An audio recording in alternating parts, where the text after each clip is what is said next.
Indonésia.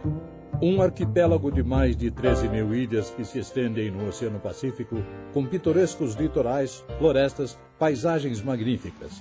Um verdadeiro paraíso tropical. Este grande país de ilhas é caracterizado por muita diversidade, desde suas cidades congestionadas até a Mata Virgem. Um país onde 800 idiomas diferentes são falados, criando uma rica mistura de contrastes de tradições culturais e cores. A população de 200 milhões coloca a Indonésia como o quarto maior país do mundo, com seu eixo comercial, a próspera metrópole de Jakarta. Com uma competente administração, a Indonésia tem se destacado dentro da comunidade de países da Ásia em desenvolvimento. Mas perante as complexidades do mundo moderno, persiste um lado mais simples e calmo. Espalhados nas suas florestas, vivem centenas de grupos étnicos, cada um tendo sua própria língua e cultura. Trabalhando em conjunto com o governo, a IMMP, uma organização filantrópica de crentes da Indonésia, se empenha em dar assistência a esse povo, ao passo que se entrosam com o restante da sociedade. Porém, o foco desta história é uma ilha e seu povo, Taliabo, uma ilha tão remota que é difícil encontrá-la em mapas. É uma ilha tão isolada que o povo ainda não teve a chance de participar do mundo moderno. Esta é a história dos Taliabo e de dois casais de missionários da missão Novas Tribos, Estevão e Mary Lonete, e Daryl e Kyla Paul.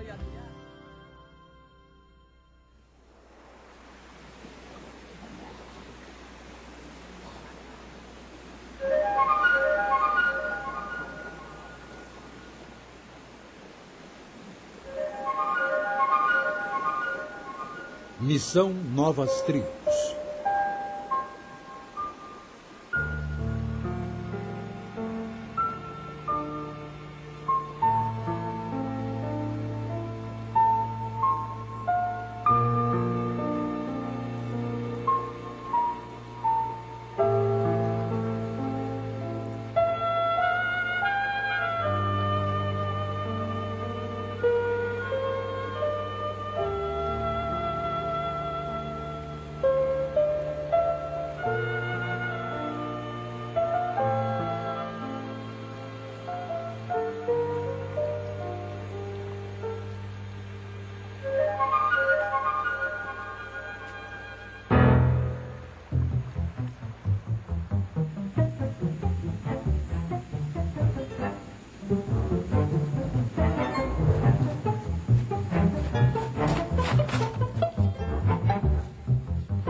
No princípio, há muitos anos, havia vida eterna nesta ilha. Alguns que viviam e nunca morriam. Nós, os Taliabo, aprendemos isto dos nossos ancestrais, mas eles se foram. Foram embora desta ilha para além do horizonte. Eles se foram e levaram a vida eterna. A gente se tornou um povo pobre que acabava morrendo. Assim nossos ancestrais contaram para nós. Esta é a história dos Taliabo. A história de Taliabo. Minha infância foi terrível. A gente não tinha nada, hortas que não produziam. A gente não tinha nada para negociar e nem como ganhar dinheiro. Quando pequenos, a gente usava saias de casca de árvore que não duravam nada. Às vezes a gente vestia sacos. A gente lutava com as amarguras da vida. A gente ouvia nas histórias antigas que existia um rio da vida. Quem achasse o rio e bebesse dele viveria para sempre. A gente procurou, mas ninguém achou. Assim a vida eterna ficou perdida e a gente continuava morrendo. Temíamos a morte. Era nosso maior medo. Andávamos perdidos na escuridão como cegos, procurando uma saída. Por essa razão, usávamos magia negra de todos os tipos para proteger nossos corpos da morte. Tínhamos esperança da vida eterna, mas, quando menos esperávamos, a morte caía sobre nós e nos levava. Percebíamos que quando uma pessoa morria, o corpo apodrecia, mas não a enterrávamos. Quando a carne apodrecia, colocávamos os ossos em uma caixa e guardávamos em casa. A gente esperava para ver se voltava, mas nunca voltava.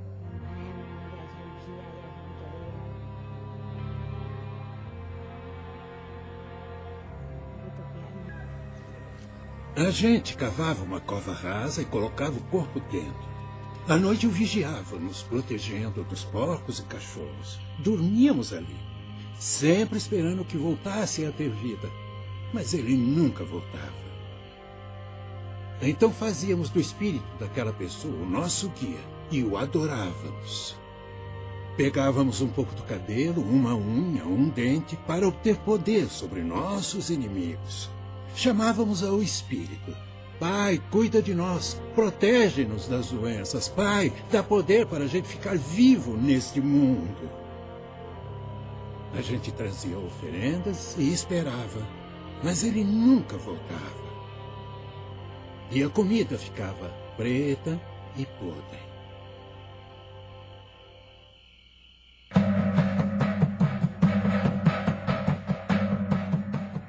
Tínhamos pajés, homens poderosos que tinham a responsabilidade de impedir a morte. Eles dançavam e entravam em transe. Através dos sonhos, os espíritos diziam a eles onde devíamos caçar, pescar e qual feitiçaria usar para os doentes. Nossos olhos viram muitas proezas. Pensávamos, este é o caminho para vencer a morte. Os pajés pensavam que tinham poder para viver para sempre. Mas assistimos à morte de um por um.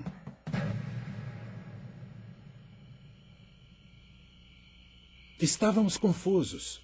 Estávamos procurando a vida eterna através de um homem que também morria.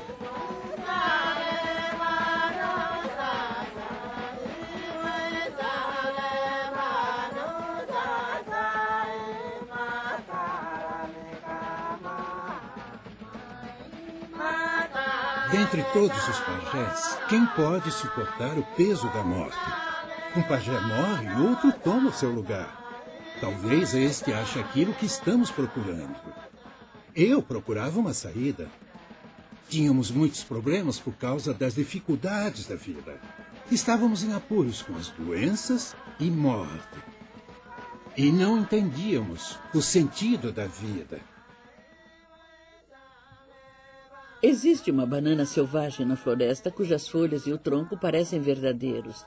Mas, quando abrimos a banana, não há nada dentro. Assim também eram os Taliabo. Éramos vazios.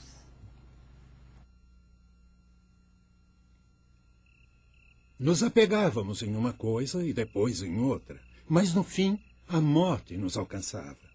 Então, esperávamos que aqueles que levaram a vida eterna dos Taliabo voltassem. Mas eles nunca voltaram.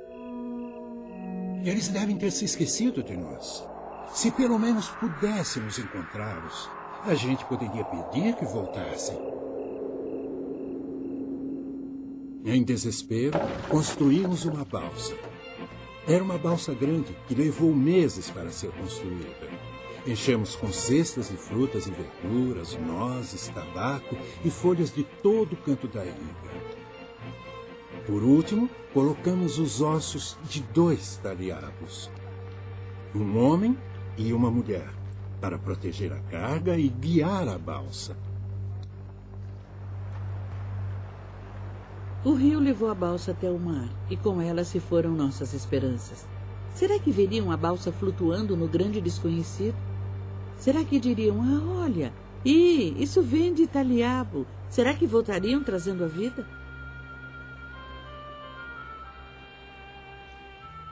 A balsa foi levada para alto mar, mas ninguém veio. E continuamos morrendo. Muitas luas cheias vieram e passaram. Daí um dia, ouvimos que homens brancos tinham chegado na nossa ilha. Eles vieram andando pela praia, 2 deles. Estávamos exaustos. Viajamos 3 dias e 3 noites de navio cargueiro. Finalmente estávamos chegando. E teríamos que colocar em prática tudo o que tínhamos aprendido, pois estávamos indo para encontrar pessoas de quem muito pouco sabíamos. Depois de desembarcar do navio e seguir de lancha até a praia, caminhamos 50 quilômetros pelo litoral. As ondas batiam com tanta força que os respingos criaram uma crosta de sal em nossos rostos. Enquanto andava, lembrei que anos antes tínhamos orado a Deus, pedindo que nos levasse a um povo preparado para ouvir a sua palavra. Deixamos o litoral e caminhamos mais 4 horas, passando pelo maior bambuzal que já tinha visto na minha vida. Chegamos a uma grande aglomeração de taliabos. Ficamos impressionados ao ver tantos em um só local. Descobrimos mais tarde que era uma cerimônia de iniciação e que estavam ali representantes de todas as partes da ilha. Ficamos surpresos. Eles eram as primeiras pessoas brancas que a gente tinha visto. Será que estes seriam nossos ancestrais, aqueles que nos abandonaram tantos anos atrás? Nós perguntamos a eles: senhores, o que vocês estão fazendo aqui? Nosso intérprete nos contou que eles queriam saber por que viemos. Falamos que queríamos viver com eles. Queríamos aprender sua língua para poder transmitir-lhes uma mensagem muito importante. Enquanto ele traduzia o que tínhamos falado, todos começaram a falar de uma só vez. Durante toda a noite, nós os interrogamos. Outros viriam depois? Será que iriam nos forçar a fazer qualquer coisa? Não queríamos que levassem nossas hortas ou esposas. A gente ficou admirado por eles quererem viver entre nós. Ao amanhecer, após respondermos todas as perguntas, perguntamos aos taliabos se poderíamos trazer nossas famílias para morar entre eles. Depois de um breve silêncio, com uma só voz, como um trovão, com suas mãos estendidas, gritaram Tarima, que quer dizer nós aceitamos, sem ter a menor ideia do quanto esta decisão iria mudar as suas vidas. Os homens brancos trouxeram suas famílias. Construímos casas para eles na beira do rio Mira. Eles queriam aprender nossa língua e ensinamos o melhor possível. Mas eles aprendiam muito devagar. Até nossos filhos podiam aprender mais rápido, mas continuamos e tentamos encorajá-los. Dia após dia eu ia às suas casas para ensinar nossa fala. Eu disse a eles: vocês têm que aprender nossa língua mais rápido. Muitos de nós estão ficando velhos e querem ouvir essa história antes de morrer. Analisávamos aquelas pessoas e pensávamos se a história que iriam contar seria como a nossa história. A nossa contava desde o princípio. Alguns diziam que fomos formados do suor de uma grande pedra. Outros falavam que a gente era filho do sol e da lua. Uns falavam uma coisa, outros outra. Ninguém concordava. Era difícil saber a verdade.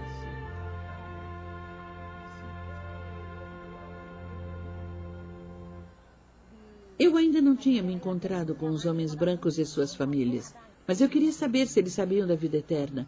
Pedi a um menino para escrever minhas palavras. Nós não sabemos como este mundo foi formado no começo. Quem foi que plantou essas plantas que comemos, mas que ainda nos deixam morrer? Nós vivemos em muita aflição. Estamos esperando por sua história sobre este mundo. Não sabemos por que vivemos, não sabemos por que morremos. Por que somos tão amaldiçoados? Tira logo de nós a ignorância.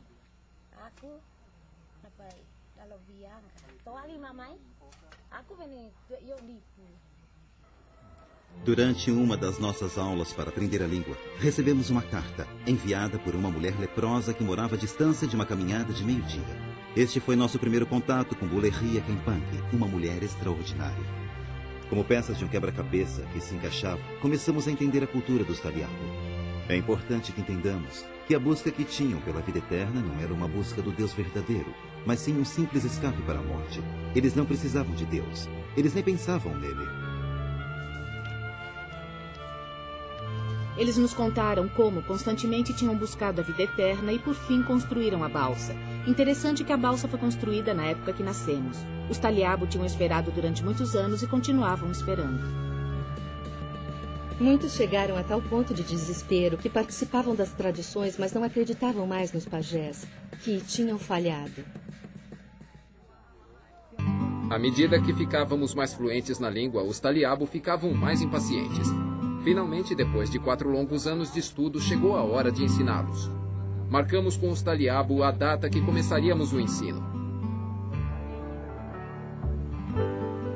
Todo mundo só falava disso. Pessoas mudaram de toda parte da ilha para ficar perto. A gente contava os dias. Alguns de nós plantamos hortas maiores para alimentar a multidão. No início, quando viemos morar nesta área, não havia uma casa à vista, só bambu.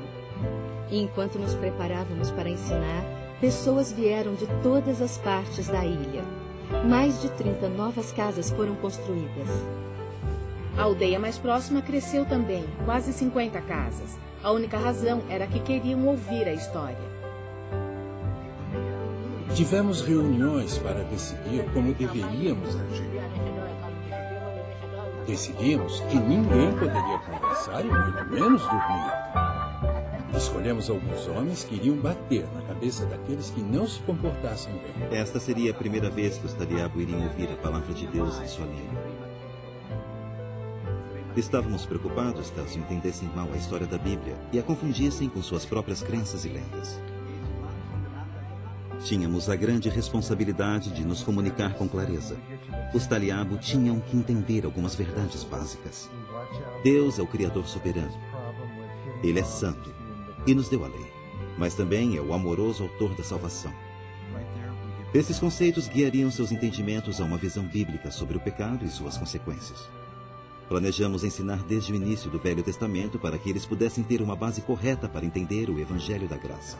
Passamos horas procurando as melhores palavras com a ajuda do nosso intérprete para expressar terminologias e conceitos bíblicos. Quando ele nos ajudou a traduzir Gênesis 1:1, no princípio Deus, ficou admirado por Deus ser tão poderoso que pôde simplesmente falar e o mundo passou a existir. Com os olhos arregalados, ele sussurrou: quando todos ouvirem isso, eles vão morrer, simplesmente vão morrer. Ensinamos 4 dias por semana, com uma frequência de mais de 400 homens e mulheres. Os Taliabo decidiram que os idosos e os enfermos deveriam ficar na frente para ouvir melhor. A história começou com Deus. Tínhamos ouvido sobre esse Deus através dos nossos ancestrais. Não sabíamos muito a seu respeito e o chamávamos de você. Quando olhávamos para as estrelas, as achávamos lindas. Mas nunca pensamos em quem as fez. Não conhecíamos o Criador das estrelas. Agora estávamos ouvindo que você existia antes do que qualquer coisa neste mundo. Inacreditável! Eu pensei, eu não quero perder nenhuma palavra desta história. Esse é o verdadeiro caminho.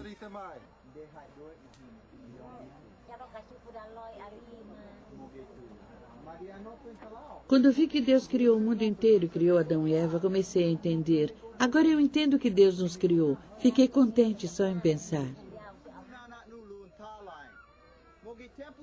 Aprendemos que Deus sabe de tudo. Ele está em todo lugar ao mesmo tempo. Que os olhos e ouvidos de Deus não são como os nossos. Seus olhos veem tudo e Ele ouve até os pensamentos do nosso coração. Quando ouvi isto, disse: isto me deixa nervosa.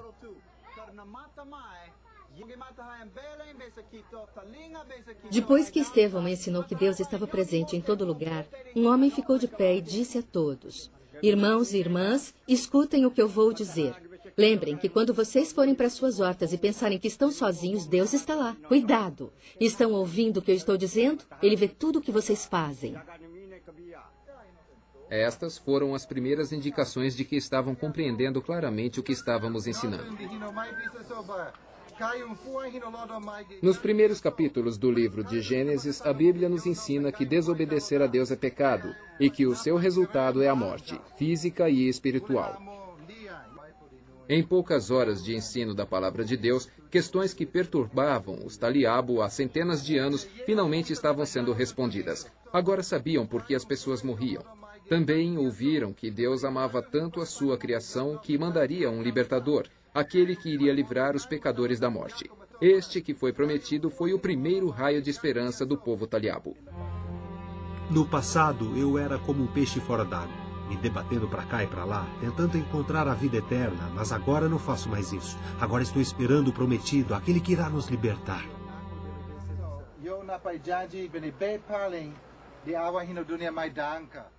Quando ouvi a história de Noé e a arca, pensei comigo mesmo: se estivéssemos vivos naquela época, certamente estaríamos do lado de fora daquele barco, implorando para Noé nos deixar entrar.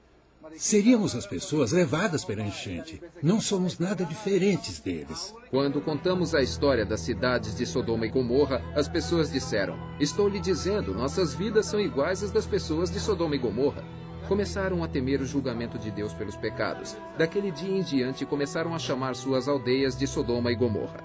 Eu não queria perder nenhuma das palavras da história, mas fiquei muito doente, com malária. A minha pele estava quente e meu corpo tremia. A minha cabeça parecia que estava dentro de um tambor. Eu pensei, como vou ouvir a história hoje? Estou doente demais. Daí eu pensei, da mesma forma que estou deitado aqui no chão, posso estar deitado lá. Então me enrolei no sarong e pedi que alguns dos meus amigos me carregassem para uma loca do ensino para eu continuar ouvindo a história. O ensino sistemático nos permite lançar alicerces simples para cada verdade apresentada. Cada nova verdade é apoiada em uma verdade anterior. Usando as histórias bíblicas, mostramos como Deus se relaciona com suas criaturas. Primeiramente, dávamos um pano de fundo. Os egípcios mantinham os israelitas cativos. Deus disse ao faraó, deixa meu povo ir. Mas ele recusou. Deus então causou calamidades sobre o Egito, e mesmo assim o faraó recusou libertar o povo. Por fim, Deus disse que mandaria uma última praga. O filho primogênito, o primeiro nascido de cada família, morreria. Mas Deus providenciou uma maneira de escapar deste julgamento. Instruiu que cada família israelita teria que oferecer um cordeiro perfeito, matá-lo e aplicar o sangue dele nos umbrais da porta. Quando o anjo da morte viesse cumprir o julgamento de Deus, ele passaria acima de cada lar que tivesse o sangue aplicado.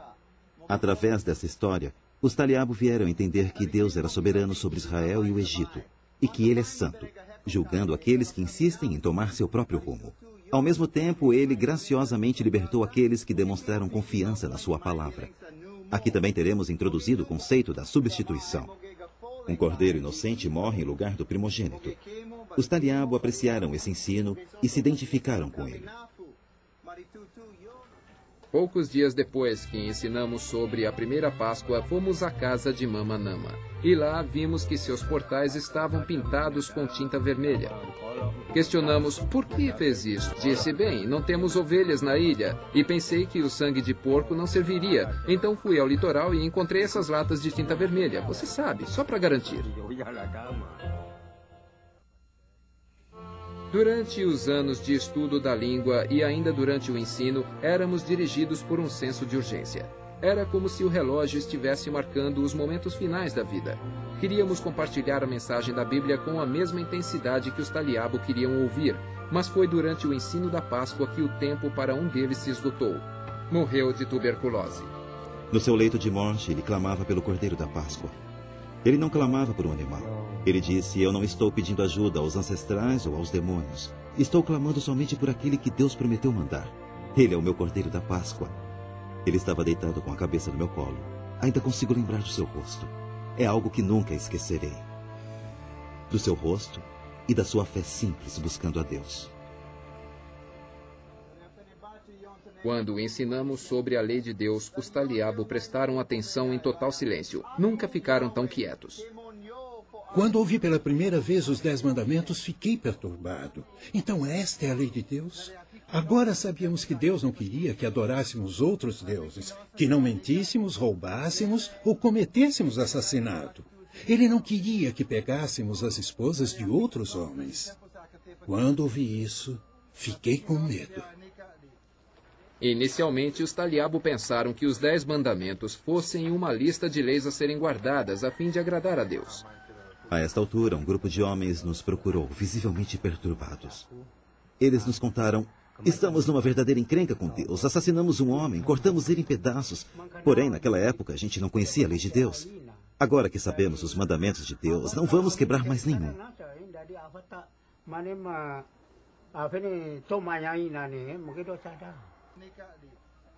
A Bíblia nos ensina que os 10 mandamentos revelam a santidade de Deus e que é impossível guardá-los perfeitamente. O verdadeiro propósito da lei é para nos mostrar que somos pecadores. Apenas algumas semanas depois, aqueles mesmos homens voltaram. Estamos bem encrencados, pois agora sabemos os mandamentos de Deus, mas ainda não conseguimos guardá-los. Eles nos disseram. O conhecimento dos 10 mandamentos os levou ao ponto de reconhecerem que eram pecadores perdidos, como a palavra de Deus diz. Continuamos ensinando do Velho Testamento e depois dos Evangelhos, quando pela primeira vez os Taliabo ouviram sobre Jesus Cristo. Eles o amaram desde o início. E então Deus veio morar com os homens, como um homem. Nunca vou esquecer a história de João Batista quando ele apontou para Jesus e disse: Eis o Cordeiro de Deus que tira os pecados do mundo. Aí pensei, o Cordeiro da Páscoa, o Cordeiro do sacrifício. A minha mente se abriu. Tinha que ser este, Jesus o prometido. Este Jesus nos libertaria do pecado de Satanás e da morte. Ouvimos e vimos que Jesus tinha poder sobre tudo o que nos causava medo, fome, doenças, demônios e até a morte. Depois de 6 meses, chegamos ao clímax dos ensinamentos fundamentais: o aprisionamento, julgamento e crucificação de Cristo. Enfatizamos a humilhação de Cristo quando arrancaram-lhe a barba e o espancaram. Quando levaram Jesus preso, quando o machucaram, quase não conseguia acreditar. Eu queria bater naqueles soldados. Todas essas coisas eram repugnantes para os Taliabo. Estavam perplexos e sérios, tentando compreender por que Jesus tinha que morrer. Alguns recusavam conversar, dizendo que sua esperança havia morrido. Erguemos uma cruz de madeira no centro da aldeia e colocamos uma coroa de espinhos nela. Depois que ensinamos sobre a crucificação, não nos reunimos com o povo naquela noite, encorajando-os a pensar nas palavras que ouviram naquele dia. A nossa esperança morreu pregada numa madeira. Não podia pensar em outra coisa. A gente nem conseguia conversar uns com os outros. Eu fui um dos últimos a sair da maloca do ensino. Quando saí, Mama Nama ficou lá sentado. Quando cheguei no outro dia, ele já estava lá. Parecia que tinha ficado a noite toda. Na manhã seguinte, Estevão ensinou sobre a ressurreição e ascensão de Cristo. Nessa altura, Mama Nama se revigorou. O homem merecia morrer pelos seus pecados, mas Deus proveu uma maneira de escapar do julgamento. Ele proveu a Adão e Eva roupas para se cobrirem, a Noé uma arca, e um cordeiro no lugar de Isaque. Sangue de um cordeiro foi aplicado nos portais como um escape da morte no Egito. Como o cordeiro da Páscoa, Jesus, que nunca pecou, era perfeito. Como o cordeiro tomou o lugar do filho primogênito, Jesus morreu em nosso lugar, pagando o preço dos nossos pecados. Quando as palavras do anjo, ele não está aqui, ele ressuscitou, foram faladas, Mama Nama se levantou rapidamente e gritou: Se isso for verdade, obrigado, Deus, a minha esperança está viva. Eu lhes contei a minha jornada espiritual. Usei pedaços de papel preto para representar meus pecados. Nasci em pecado. Quando menino, mentia, roubava, fazia minha mãe chorar. Meu pai ficou tão frustrado que me disse: ou você endireita ou sai de casa. Eu saí. Fiz meu próprio caminho e continuei pecando. Expliquei que tinha alguns pecados que só minha esposa sabia. Outros eram tão secretos que nem minha esposa sabia. E alguns que cometi que nem eu mesmo sabia. Mas Deus sabia de todos. Eu disse: vocês estão vendo meu dilema? Deus é santo. Ele não tem nenhum pecado. Eu quebrei as leis de Deus. E o pecado é como uma parede que não posso quebrar. E ela me separa de Deus. Eu mereço a punição de Deus, e não há nada que possa fazer. As minhas mãos estão vazias, mas Deus mandou o libertador para me resgatar dos meus pecados.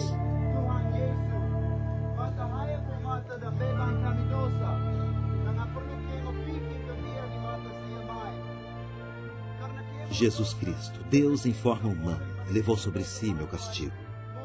Ele morreu em meu lugar para me dar vida eterna. Olha, estou limpo. Deus pregou os meus pecados na cruz. Estou livre. Ninguém disse nada por muito tempo.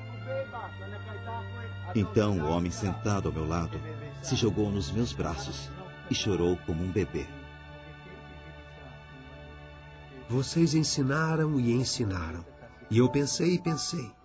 Eu estava confuso e pensei: se este prometido está morto, quem restou para nos salvar? Mas daí ouvi que nem a morte o podia segurar. Então gritei: Jesus está vivo para nos salvar. Obrigado, obrigado, Deus.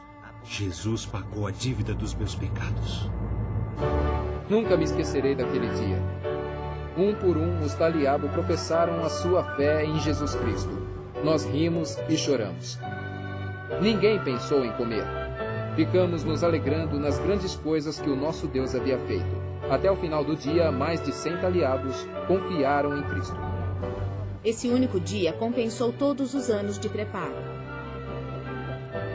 Foi um povo preparado por Deus, exatamente como Estevão tinha orado. Ficou provado que a fé que eles tinham era genuína. Com o passar do tempo, presenciamos o crescimento de seu amor pelo Senhor e fome por sua palavra.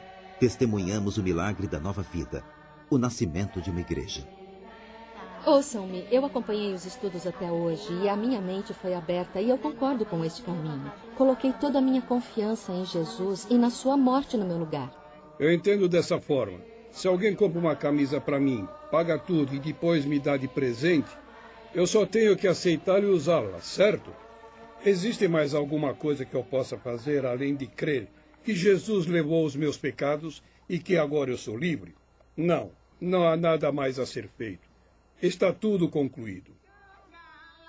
É verdade. Não há nada que eu possa fazer para agradar a Deus, para pagar a dívida pelos meus pecados. Eu entendi por que Jesus teve que morrer. Ele tomou sobre si o meu castigo. Não estarei mais sob o juízo de Deus. Quando se trata de coisas deste mundo, eu não tenho nada. Bens materiais nem quero mais, pois Jesus já me deu riquezas eternas. Vocês estão vendo estas mãos e pés deformados? Eu não fico mais preocupada com meu corpo como antigamente. Vocês estão entendendo? Deus me curou. Ele me curou por dentro. Se eu morrer hoje à noite, podem enterrar este velho corpo na terra, mas minha alma estará na habitação de Deus. Mas se Deus olhar para minha lepra, tiver pena de mim e disser, coitada, você é minha filha e apesar de saber que você está sofrendo, ainda não vou levá-la para casa.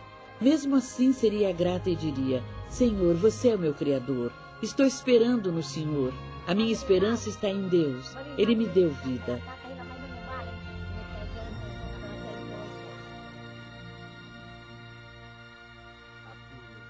Por tanto tempo procurávamos poder para não morrer.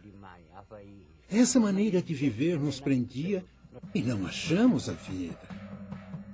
Nossos ancestrais estavam enganados, muito enganados.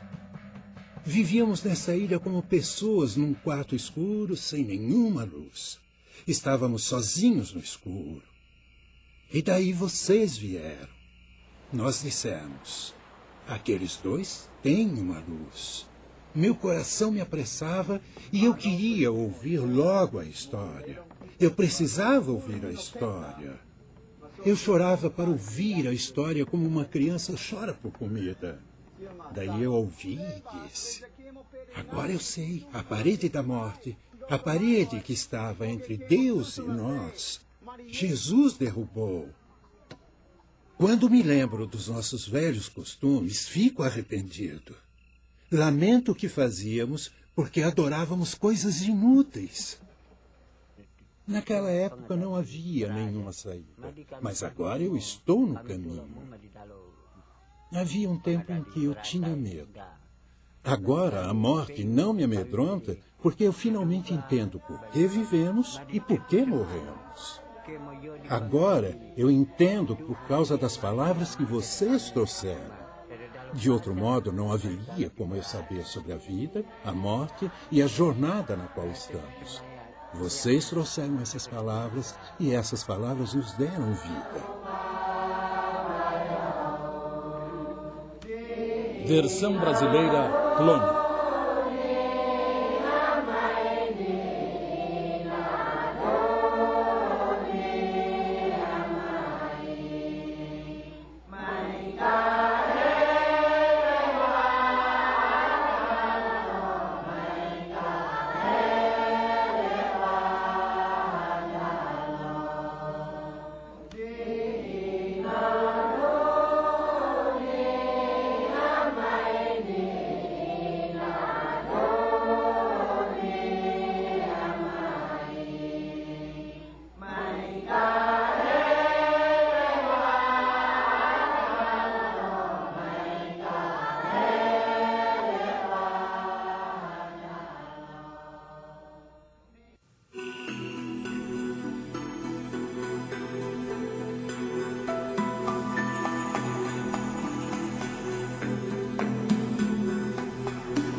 Imaginamos que o seu coração foi tocado com o documentário que acaba de assistir.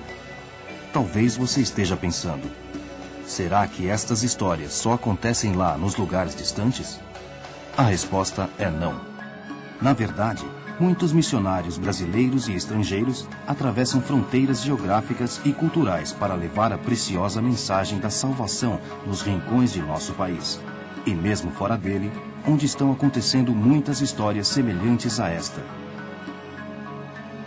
A missão Novas Tribos do Brasil tem centenas de missionários envolvidos na evangelização e assistência social a dezenas de povos indígenas.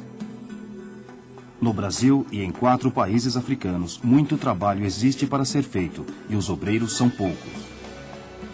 Das mais de 250 tribos indígenas brasileiras, dezenas ainda não ouviram as boas novas do Evangelho.